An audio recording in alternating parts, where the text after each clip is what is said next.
morning, guys. So this particular morning, I decided that I was going to make some banana bread with my sourdough starter. So it's a really fun recipe. I love Arbonne, as I've told you guys before. So I add a little bit of my Arbonne powder into this to make it have a lot of protein for my kids, and it is a super yummy breakfast.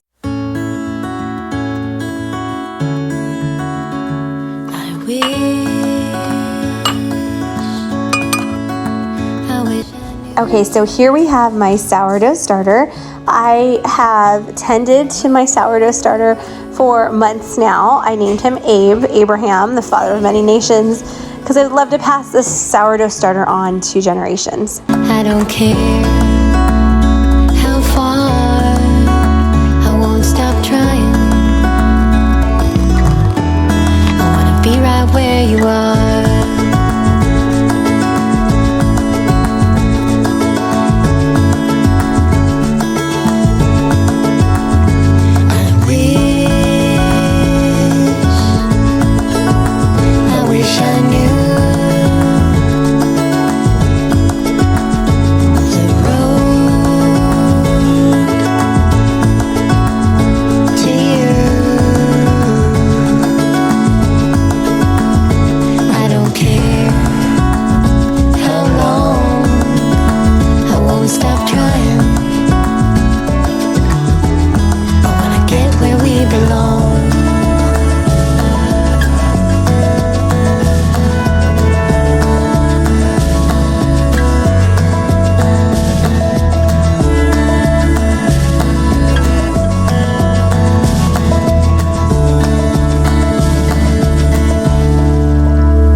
Welcome back to the channel, Rich and Sarah Learning as We Grow. This is the first time we've had an interaction on today's vlog.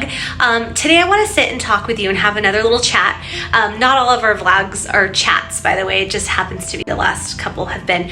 I want to chat with you about slow living and homemaking and how to simplify your lives, and it is something that I am preaching to the choir here, something that I am really working on myself, and I would love you to join this challenge with me. So here we go. So for me, when I just even think about slow living, I mean, I'm a homemaker, so homemaking is something that I try to do well and every day. I don't always succeed, but it's something that I really feel a calling towards. Obviously, I'm a stay-at-home mom. I always wanted to be a stay-at-home mother before I even had babies or had a husband or a boyfriend or anything in my life. I knew that's what I wanted to do because my mom was an amazing stay-at-home mom and a great example to me. And so the homemaking part comes simple to me and easy, but it is the simple living part that we often all struggle with because it is the hardest thing to simplify our busy lifestyles. I have a scripture today that I would love to share with you that really convicted me and just kind of centered me back on what is important. You've got your Bibles handy. I am in 1 Thessalonians chapter 4. It's just a little itty bitty book in the Bible that you can find. Chapter 4, and it is verse 11. I'm reading out of a New King James Version. It says, that you also aspire to lead a quiet life, to mind your own business, and to work with your own hands as we commanded you. I absolutely love that scripture. It just touches my heart because to lead a quiet life and to work with your own hands, and it is something I will admit, Rich and I feel like we have missed the lead the quiet life until recently, where we have this yearning and longing for more in our life, and that comes simplifying our life a little bit more. For us, when I say more, I'm actually speaking about less, if that makes sense. So if you followed along here on our channel for a long time, you know that my husband Rich was a major in the United States Marine Corps. He is now not currently active. He was a flight contract, flew planes. He then went on to law school and got his Juris Doctorate to become an attorney. He's a successful real estate agent right now. He's our kids' soccer coach. Like, there's so much that I feel like he has done in his short 39 years of life. I have a master's degree in education. I'm almost done with my doctorate in education and curriculum and instruction, my EDD. And we homeschool our kids, and Rich coaches soccer, and I'm team mom, and all the things that all of y'all are doing too. And it's sometimes you just step back and you're like, I can't catch my breath. Like, what's happening? So I'm going to backtrack a few years here, but with COVID and everything, you know, the entire world shut down and our state shut down, our city shut down. And although it was weird and scary and like unknown, those few months where we were just shut down and at home and just loving our children and cooking every meal at home and reading together and spending time together and building tents and forts in the living room. And Rich was working within the home, and there's something magical about that. And I feel like since then, we have longed and had this yearning to chase this lifestyle that we would like. So you'll see more about that, guys, coming up in the next few weeks here. But it's just something that I think that we all can reevaluate in our lives. Winter's ending and spring is kind of just happening. You just kind of see a little inkling of spring taking forth, and then we're going to hit the summer months, and we start to slow down as homeschoolers a little bit, and we start to focus, you know, like soccer's ended and sports are ending and all that kind of thing. And we've had a few good weeks here where we haven't had any sports practice. We still have our homeschool group we meet at because I'm the director of that community, but things are tapering down, and we love it. Like, we love the closeness that we're feeling.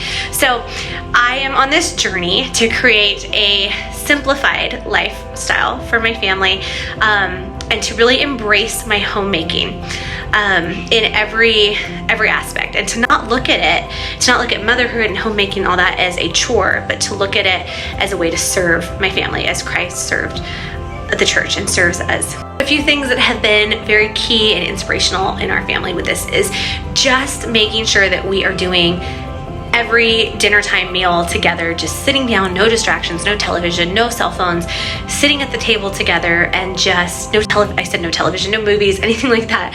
Just sitting there and talking and enjoying a meal together, breaking bread, praying, all those sorts of things. Making that a priority, because I noticed during the soccer season, it's kind of like we are just rushing out to the field with Rich coaching and all that, and we're like taking dinner on the go or grabbing something later, and that was just really hard on our family and on our dynamics, and I think just it was hard on our routines as well. So that, bringing back bedtime stories with the kids at night, letting the children take long bubble baths before bed, just creating that element of cozy in a simplified setting for a simple home. So I'm trying to embrace every moment with my babies because they're getting older, and you won't have these days forever. I won't have these days forever as a mother. Parents, I encourage you, we won't have these days forever. And simplifying friendships and relationships and just everything right now. And so it is just like this weight is lifted off my shoulder. And again, I said we'll be sharing a lot more with you in the weeks to come, guys. And just, I'd love you to follow along on this journey if you're doing it as well. If you have been thinking about how to simplify, I'm not talking about running around and sparking joy with everything in your home. If you want to do that, that's fine. I'm talking about simplifying your life and getting your soul feeling good. So join us as we are starting to take inventory and stock of our lives and everything that's in it, and spend a little more time creating that feeling of cozy and simple living in our home. All right, guys, until next time, I'll see you. Bye. I've been planning to show you all this, but the boys were like, you have to show them. So one of the things we did this week to just kind of have fun and create cozy, the boys have a bean jar that they earn points with. I'll explain that in another vlog.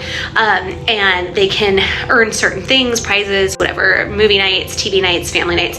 And they wanted to build a tent inside of their bedroom and just spend a few nights camping out in their room. So that's exactly what they're doing. We have twinkle lights set up. Oh, they have twinkle lights set up in there, and pillows and blankets, and the cat comes in, the puppy comes in, and it becomes a whole family affair, and it makes an amazing little reading cave where we read our stories at night before bed. And even in the day, I've noticed they've kind of come in there and taken a book and a pillow and sat down and done some silent reading. So it's been just such a fun, simplified element to our house that adds cozy and is good for the heart and soul. So there you have it. She likes the tent we set up, huh? Camping in the bedroom. Rubes! With our twinkly lights. Yeah? She silly? She making you laugh?